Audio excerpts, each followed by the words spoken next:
गत दिनों में कुछ महत्वपूर्ण गतिविधियों के ऊपर जानकारी रखने के लिए, आपसे बात करने के लिए, जनता और सरकार तक बात पहुंचाने के लिए हमारे बीच में है आज हमारे मुख्य प्रवक्ता प्रदेश के बड़े भाई एडवोकेट सुनील सेठी जी। उनके साथ में है डॉक्टर अभिजीत जसरोटिया, हमारे प्रदेश के प्रवक्ता। अब मैं सीधे तौर पे निवेदन करूंगा एडवोकेट सुनील सेठी जी से कि वो अपनी बात आपके माध्यम से जनता सरकार के आगे रखें। साथियों, आज एक बड़े ज़रूरी और अहम टॉपिक के ऊपर जो है बात करने के लिए मीडिया कॉन्फ्रेंस बुलाई गई है। कल जैसा आपने देखा कि जम्मू कश्मीर यूनियन टेरिटरी के चीफ मिनिस्टर साहब कैसे लॉ एंड ऑर्डर की परवाह नहीं करते, लॉ ऑर्डर को तोड़ते हैं और कैसे दीवारें कूद के जो है वो जाते हैं नवाटा में उन लोगों को श्रद्धांजलि देने के लिए जिनकी पुलिस की फायरिंग में डेथ हुई थी 1931। अब ये विरोधाभास कैसा है? जो चीफ मिनिस्टर स्टेट का है, जिसका काम है कि लॉ एंड ऑर्डर सिचुएशन को मेंटेन करना, और जो ये क्लेम करता है कि हमारे को स्टेटहुड वापस दो ताकि होम भी हमारे पास आ जाए, पुलिस भी हमारे पास आ जाए, वही पुलिस की इज्जत नहीं करते, वही लॉ एंड ऑर्डर की इज्जत नहीं करते। और उसके बाद न सिर्फ ये, उसके बाद अपने ट्विटर हैंडल पे बड़ी जोश के साथ उन पिक्चर्स को जो है वो डालते हैं जिसमें वो दीवारें कूद के फांद रहे हैं और जिसमें पुलिस वाले उनको रोक रहे हैं लेकिन वो रुक नहीं रहे। ये पहली बार हुआ है हिंदुस्तान में कि कोई चीफ मिनिस्टर इस तरह का बिहेवियर करता है कि पुलिस के रोकने के बावजूद वो नहीं रुकते, कानून को तोड़ के जो है वो एक्शन करते हैं। और फिर जब हम उसको स्टेटमेंट को देखते हैं उमर अब्दुल्ला साहब की, तो सोच के शर्म आती है कि ये चीफ मिनिस्टर हैं हमारे जो 1931 13 जुलाई को जो कश्मीर में हुआ उसका कंपैरिजन जलियांवाला बाग से करते हैं और कहते हैं कि 1931 में मरने वाले जो हैं वो जलियांवाला बाग के शहीदों के बराबर हैं हमारे लिए। जलियांवाला बाग में उन लोगों पे गोली चली थी जो कि पीसफुल तरीके से वहां पे बैठे थे जुलूस को सुनने के लिए, स्पीचेस को सुनने के लिए। 13 जुलाई 1931 को अगर उमर साहब याद करें, 13 जुलाई 1931 को सेंट्रल जेल के ऊपर अटैक होता है तकरीबन 5000 बंदों का। वो सेंट्रल जेल जिसमें ऐसे लोग रखे हुए थे जिनके खिलाफ देशद्रोह के मुकदमे थे, वो सेंट्रल जेल जिसमें स्पेशल कोर्ट की कार्रवाई हो रही थी। लॉलेसनेस को रोकने के लिए जो कानूनी कार्रवाई हुई उसमें जिन लोगों की जान गई, आप उनको शहीद बताते हो। अगर उमर अब्दुल्ला साहब की चीफ मिनिस्ट्री में भी किसी जगह ये बात हो जाए कि 5000 लोग मिलकर कोर्ट के ऊपर अटैक कर दें या जेल पे अटैक कर दें कैदियों को छुड़ाने के लिए, तो उमर साहब बताएंगे कि उस सिचुएशन में अगर होम इनके पास भी हो तो ये क्या करेंगे? पुलिस क्या करेगी? क्या पुलिस चुप करके बैठ जाएगी? क्या पुलिस अटैक करने देगी 5000 लोगों को और कैदियों को छुड़वा के ले जाओ? ये तो लॉलेसनेस है। ये तो आज के दिन भी हो जाएगा। जो आतंकवादी बैठे हैं उनको आप ये इशारा देना चाहते हो कि आप भी ये हरकतें कर दो, आप भी शहीद हो जाओ, शहीद बन जाओगे।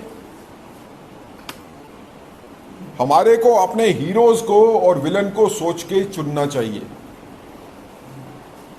कश्मीर का हीरो वो कभी नहीं हो सकता है जिसने कानून को तोड़ा, जिसने जेल के ऊपर हमला किया, जिसने अदालत के ऊपर हमला किया, जिसने देशद्रोहियों के लिए न सिर्फ आवाज उठाई बल्कि पॉजिटिव कार्रवाई की उनको छुड़वाने के लिए। और 13 जुलाई 1931 की घटना को याद रखिए, पहले फायरिंग नहीं हुई थी, पहले पूरी कोशिश की गई थी भीड़ को काबू करने के लिए।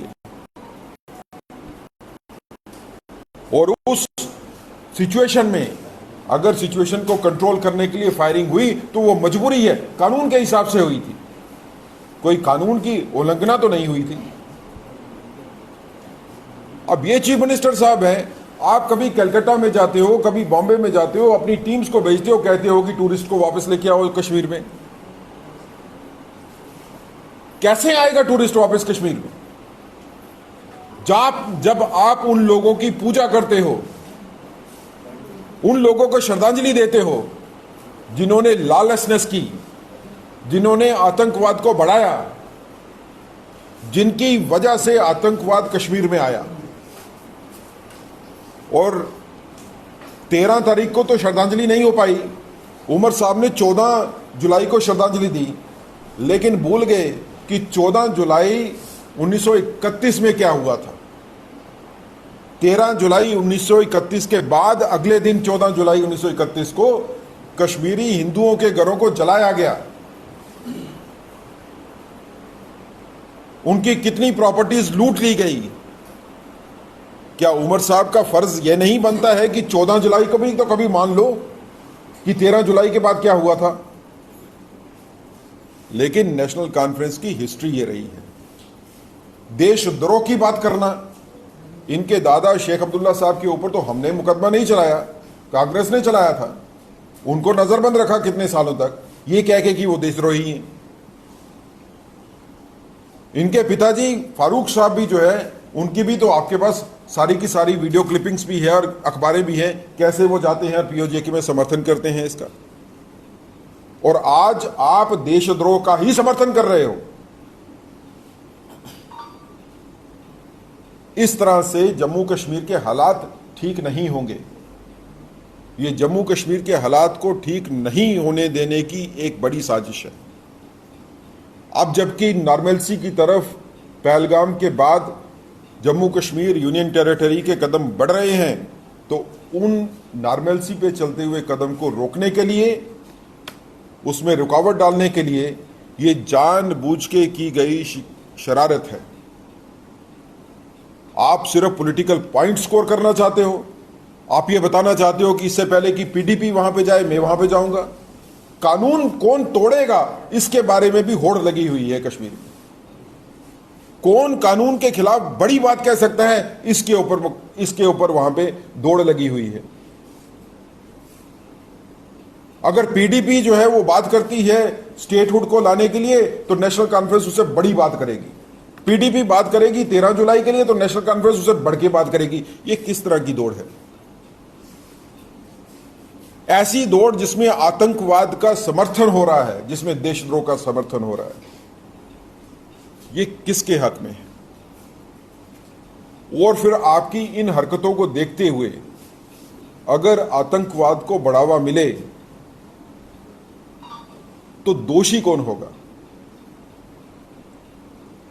और मुझे समझ नहीं आता कि यूनियन टेरिटरी की एडमिनिस्ट्रेशन जो है उसको इस वक्त सेंट्रल गवर्नमेंट को साथ मिलकर काम करना चाहिए। अगर यहां पे विकास आना है, यहां पे शांति आनी है, तो दोनों गवर्नमेंट को मिलकर साथ में काम करना पड़ेगा। लेकिन उमर अब्दुल्ला साहब ने दोनों गवर्नमेंट को एक दूसरे के सामने लाके खड़ा कर दिया। कश्मीर की जनता को भी समझना चाहिए, ये जो कश्मीर में इस टाइम पे कंपटीशन चल रहा है कि कौन पॉलिटिकल पार्टी देशद्रोह की बड़ी बात करेगी, और ये सोच के कि वो कश्मीर की जनता को वैसे ही बेवकूफ़ बनाते रहेंगे जैसे वो बनाते रहे हैं 7 दशकों से, और लोग उनकी इन ड्रामाबाजियों को मान के ये सोचेंगे कि हमको इनके साथ चलना है, तो कश्मीर की जनता जो है अब काफ़ी आगे बढ़ चुकी है। कश्मीर कभी नहीं चाहेगा कि हालात फिर से खराब हो। दोबारा कश्मीर में पहलगाम जैसे हालात हो, वो कश्मीर कभी नहीं चाहेगा। मैं उमर अब्दुल्ला साहब को आपके माध्यम से कहना चाहता हूं, वो बात करिए जो हमारे को शांति की तरफ लेके जाए। वो बात करिए जिससे विकास हो जम्मू कश्मीर में। ये इस तरह के स्लोगन देने से आप जम्मू कश्मीर को वापस लेके जा रहे हो। उसी अंधकार के युग में यहां से बड़ी मुश्किल से हम बड़ी कुर्बानियां देके निकले। और मुझे सख्त इतराज है उमर अब्दुल्ला साहब के ट्वीट से जो उन्होंने पहले किया था सुबह, जिसमें उन्होंने कहा कि मीडिया जम्मू कश्मीर का कॉवर्ड है। मीडिया के बारे में उंगली उठाना और कहना कि मीडिया डरपोक है जम्मू कश्मीर का, क्योंकि मीडिया ने वो रिपोर्ट नहीं किया जो उमर साहब कहते थे 13 जुलाई के हवाले से। अगर मीडिया इंडिपेंडेंटली काम करता है और 13 जुलाई के तथ्य रखता है जनता के सामने और बताता है कि 13 जुलाई को असल में यह हुआ था, तो वो मीडिया जो है वो डरपोक हो गया, क्योंकि वो मीडिया जो है उमर साहब के साथ नहीं है। और मुझे लगता है कि मीडिया को तो बड़े सख्त तरीके से आवाज उठानी चाहिए। क्या कोई चीफ मिनिस्टर मीडिया के बारे में यह कह सकता है कि मीडिया ने मेरे बारे में मेरे ढंग से बात नहीं की, वो कवर्ड है, और यह कहता है कि आपको लिफाफा मिल गया होगा? ये चीफ मिनिस्टर है स्टेट के, जो कहते हैं कि मीडिया डरपोक भी है और बिकाऊ भी है। लेकिन मीडिया से जितनी सशक्त आवाज उठनी चाहिए उमर साहब के इस ट्वीट के खिलाफ, वो अभी नहीं उठी। मैं चाहता हूं कि मीडिया भी इसके बारे में सोचे।